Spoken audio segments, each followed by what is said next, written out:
Maligayang araw ng kasarinlan, mga kapatid. Silipin natin ang makulay at makasaysayang paggunita ng ating kasarinlan sa Museo ni Emilio Aguinaldo sa Kawit, Cavite.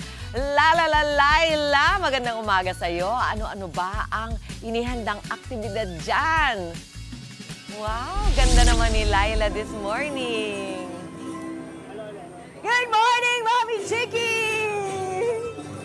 Napapasayaw na rin ako kasi tingnan niyo yung background ko.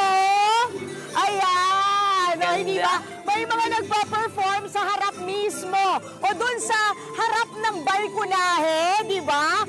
Ni General Emilio Aguinaldo because nandito nga tayo, di ba? Sa Museo ni Emilio Aguinaldo in Kawit, Cavite para sa ating 128th Independence Day celebration. Bonggang-bongga talagang paghahanda ng NHCP at syempre ng Cavite. O hindi ba bonggang-bongga yan? Ang ating theme for this year ay kalayaan, kinabukasan at kasaysayan. So maya-maya magkakaroon dito ng parada. Kumbaga, ito ay reenactment, parada ng kalayaan, ang tawag nila doon. At pagkatapos, mga bandang 6:45, Mami Chiki, magkakaroon ng wreath-laying ceremony. Pangungunahan yan, syempre, ng mga taga-NHCP at ng gobernador ng Cavite. Ganoon na rin ang mayor ng Kawit, Cavite.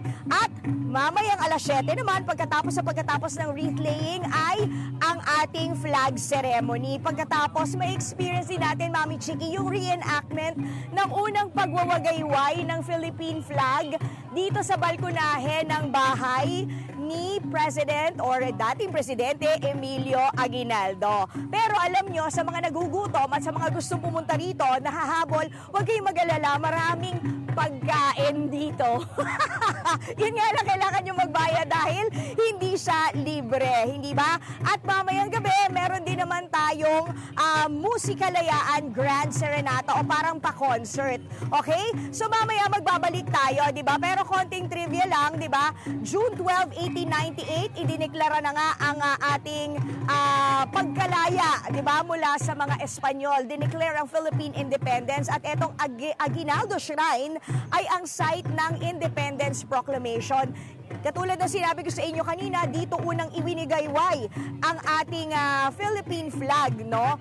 Pero magkaiba kasi sa history, may isang beses din na naiwagayway na ang Philippine flag, pero yun ay dahil nanalo tayo against the Spaniards. Pero yung talagang pinroclaim ang kalayaan ay dito yan sa balkonahe mismo ng bahay ni Emilio Aguinaldo. At yun nga dito rin natin nasaksihan 128 years ago ang unang pagtugtog ng ating pambansang awit.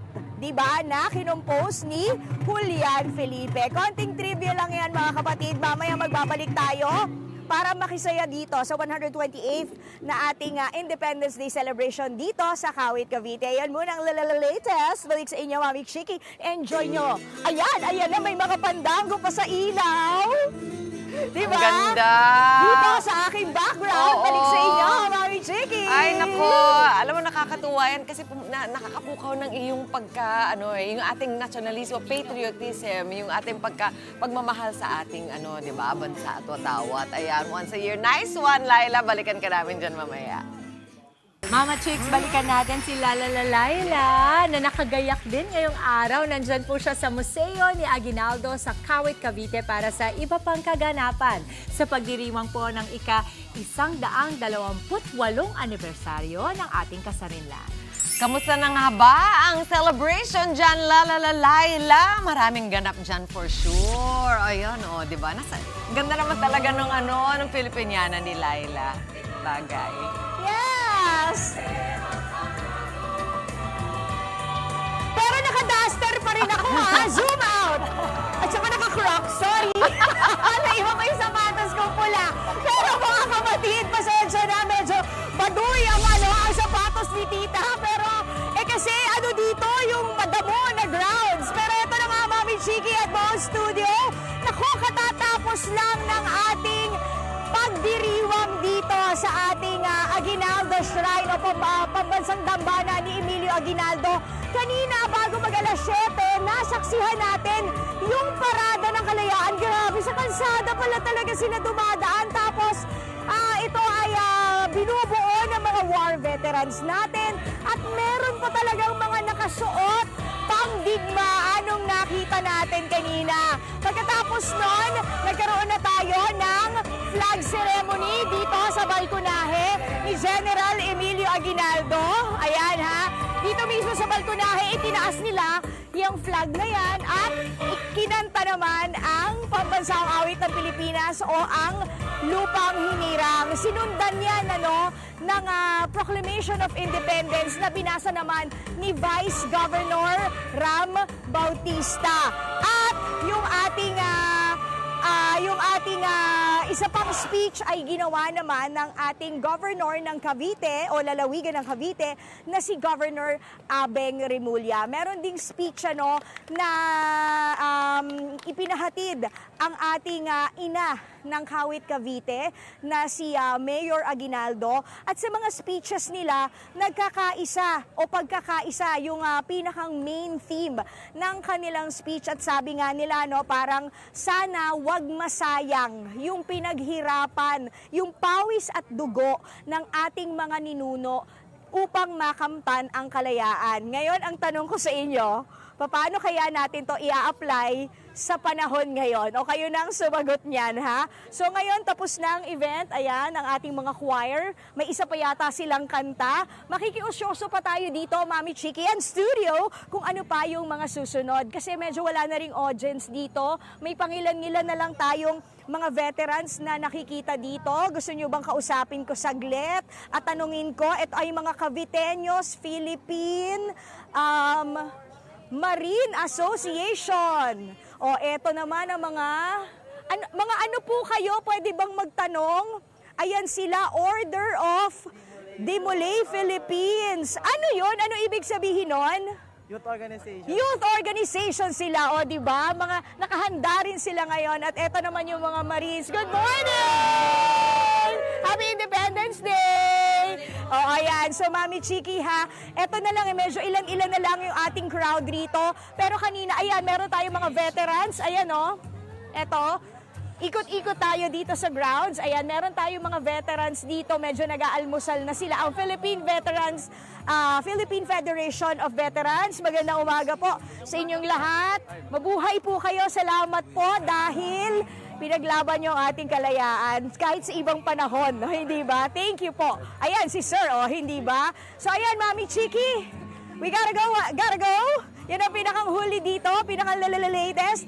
Happy Independence Day o maligayang ika-120 araw ng kalayaan sa ating lahat. Mula dito sa Dambana ni Emilio Aguinaldo.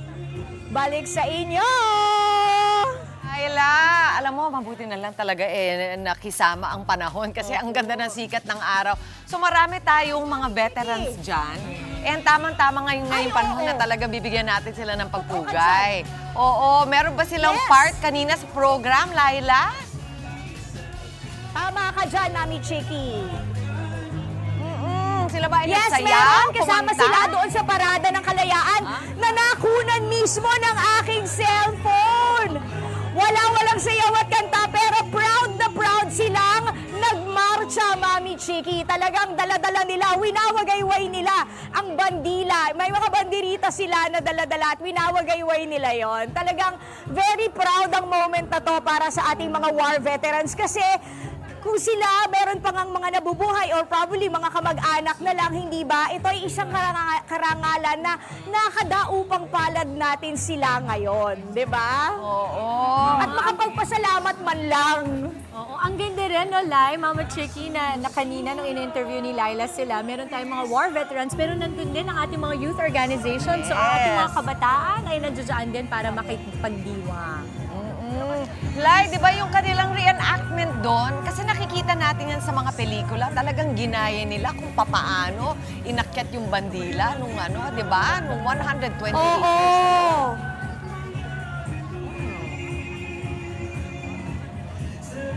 Totoo ka dyan, Mami Chiki. Kaya lang alam mo, ang inaabangan ko sana ay yung pagwawagayway mismo ng bandila doon sa balkonahe na hindi nangyari nangyayari kasi nga, kumbaga yung flag ceremony na ang nagsilbi bilang pagwawagayway ng ating bandila.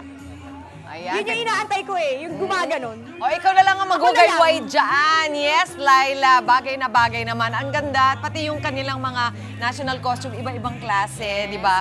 Oo, talagang, I'm sure napupukaw din yung damdamin, lalo na si Laila na nandyan on the ground. Ganda-gandang dilag. Oo, na nakaduster pa rin naman sa loob. Di ba, Laila, kita namin yan. Maraming salamat sa iyo for taking us there. Mga kapatid, Dimples Romana po, maging maalam at may pakialam sa mga napapanahong issue at headlines.